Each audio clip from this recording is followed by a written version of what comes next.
So the men and the women just got back from Notre Dame, as Allison just said. The men were a little off, but that's on me. I didn't get them prepared well enough to do what they needed to do and be successful. Sure, they ran better than what they have in the past, but I think it's a better team than what we've had in the past, and that's on me. That's not on them. That's my responsibility to get them in the right place.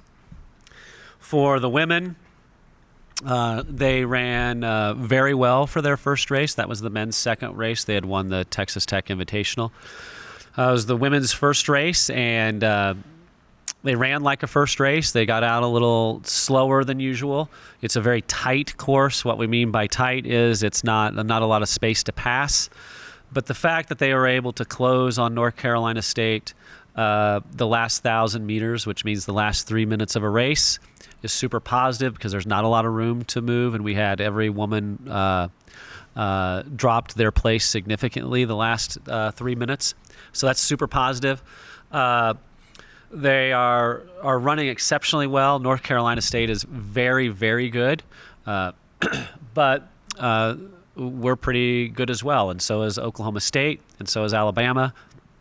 So our goal is the same as it always is: try to get to November healthy and try to keep the flu away and injuries away. So it's up to us to manage and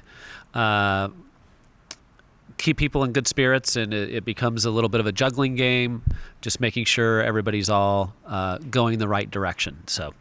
But some of the outstanding performances this past week were Danielle Vester, a freshman, ran exceptionally well for her first race and her first cross-country race in about 2.5 years, being that she's from South Africa and they were shut down for a while with COVID, so she just didn't have the opportunity to race. Sarah Eckel in the B race was second in the B race. Might not seem like a big deal, but it just shows the depth. And Sarah, again, had not run a cross-country race in about 2.5, 3 years. So it had been quite a while for those two women, and they came out and ran really well. One of the highlights was our spread 1 to 6. You score 5 people, and our 1 to 6 spread was 12 seconds. And if you look at the spread of the other teams, some of them were 40, 50 a minute. So if our pack is just a little higher, our score is going to be significantly less. We had a great session today. It was fun. It was raining, which was a little unique for us. So it was good. So next week, we're off this weekend. Next week, we go to Madison, Wisconsin to run against NC State again. So we'll get another chance to try to close the gap on them and see if we can scare them just a little bit. So when you say the men result, it's on you. What does that mean? What would you or could you? I think I just didn't get them prepared with the right race instructions, making sure they get out properly. It's like I said earlier, it's a tight course. We just didn't get out. We had guys that were in the bottom part of the race early on, and you just can't move on that course. So that's on me. That's my responsibility to get them in the position that they need to be in. How big of a gap would you say there is between the women and then NC State? It's a small gap, but I would say there's 3 or 4 teams. Like I said earlier, it's us, Alabama, Oklahoma State is very good. North Carolina is starting to come on really, really well, and so is Georgetown. So you have NC State just a little bump ahead of everybody. They have a fantastic front runner in Caitlin Toohey. She just got named National Athlete of the Week. To put it in perspective, she broke Wayne Colati's course record by 12 seconds. So obviously that will put it in perspective. She's very, very talented and is running exceptionally well. So the gap is closing. The positive is we have a lot of depth. We go 12 deep, so there's some room for a cold here and there or a ache here and there, where not necessarily a lot of teams have that depth that we have. What was it going to say? B race again, Nickel? Sarah Eckel. Yeah. So we have Eckel and Heckel.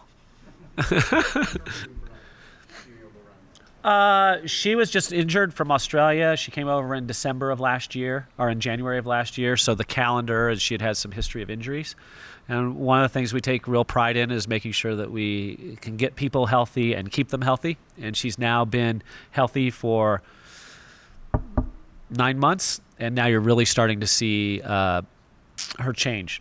And it's fun to watch emotionally as well, because you see these men and women go from a little not as confident as what their little shell, their shoulders are a little slunched, and now their shoulders are up high and they're running well, and they're getting affirmation not only from their teammates but themselves and their friends, and it's really nice to see. Coach, you said they started out slow. Was that by your direction? Because you said, hey, set the pace. Would it have been different? It's more of a product of our first race, because our first race is just a little bit of a shock because we're not used to going that fast. We're at altitude, so you just can't turn it over like you can at sea level. So it's just a little bit of a shock for us, and it's very crowded there. When we go to Wisconsin, there'll be about 100 more people, but it's 1,000 meters to the first turn, so you can actually spread out a little bit. It moves, the course moves a little better. However, we love the Notre Dame race because what it is, it's a shock to the system. Is this Wisconsin race just as competitive? It's more competitive. Yeah. I think the only two teams that may not be going are Oklahoma State and Alabama. Other than that, it's a who's who of distance running. And then one more about I know it's been a ways that NC2A's indoors. You guys already doing planning for that? We are. As a matter of fact, we had a meeting about 10 days ago, and it's slowly starting to get going. The city and the convention center and Visit Albuquerque and obviously UNM, it's a lot of entities that work together to make this event happen. But obviously in 20 it got canceled at the last minute, and so we look forward to having a great event. How often do you guys meet now? Right now, probably it's not a set schedule, but it will be probably once every 2 weeks because there is quite a bit to do. We need to wait for Balloon Fiesta to get over because Parks and Rec has a huge role in Balloon Fiesta, and they also have a huge role in this meet.